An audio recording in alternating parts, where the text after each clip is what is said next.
আমরা এই অধ্যায়ে ইলাস্ট্রেটরের কিবোর্ড শর্টকাট নিয়ে আলোচনা করব। আমরা জানি যে প্রফেশনাল ডিজাইন করতে গেলে আমাদের কাজের ক্ষেত্রে অত্যন্ত দ্রুতগতি সম্পন্ন হতে হয়। তো এক্ষেত্রে আমাদের এই কিবোর্ড শর্টকাট অত্যন্ত সহায়ক ভূমিকা পালন করবে।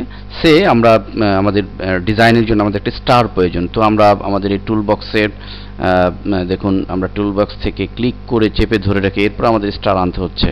কিন্তু এরকম যদি হয় যে আমরা জাস্ট এস চাপার সাথে সাথে ডিফল্ট স্টারটি চলে এসছে, কিন্তু এখন আমরা জাস্ট স্টার ড্রয়িং করলাম, স্টার ক্রিয়েট হয়ে গেল, এরকম যদি হয় তাহলে আমাদের অনেক সুবিধা হয়। তো এই কিবোর্ড শর্টকাটগুলো আমরা একদিকে যেমন ডিফল্ট শর্টকাটগুলো মুখস্থ করে সেটি আমরা ইউজ করতে পারি, অথবা নতুন শর্টকাট আমরা তৈরিও করতে পারি। তো এটি করার জন্য আমাদের যেতে হবে এডিট মেনুতে। সেখানে গিয়ে আমরা দেখতে পাচ্ছি কিবোর্ড শর্টকাট, এবং এখানে বাই ডিফল্ট কিছু কিবোর্ড শর্টকাট রয়েছে, যেমন সিলেকশনের জন্য অলরেডি ভি রয়েছে। তো আমরা এই ভি কে চেঞ্জও করতে পারি, অর্থাৎ ভি ক্লিক করার সাথে সাথে আমাদের সিলেকশন যে টুলটি রয়েছে সেটি সিলেক্ট হবে।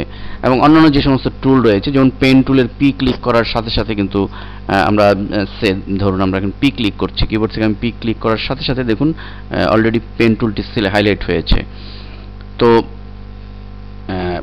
আমরা এরকমভাবে যে সমস্ত টুলস রয়েছে এটির কিবোর্ড শর্টকাটগুলো আমরা যদি আমাদের যে ইম্পর্টেন্ট যে সমস্ত টুল নিয়ে আমাদের কাজ করতে হয় সেগুলোর কিবোর্ড শর্টকাট আমরা যদি মুখস্থ করে রাখি, তাহলে আমরা অনায়াসেই আমাদের কাজকে খুব কমফোর্টেবল করতে পারি এবং স্পিডি করতে পারি।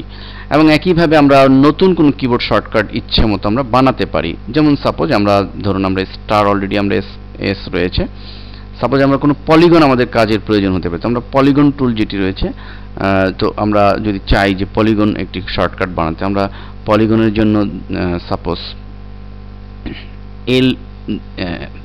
এল অবশ্য রয়েছে ইলিপসে, আমরা ও দিয়ে দিচ্ছি।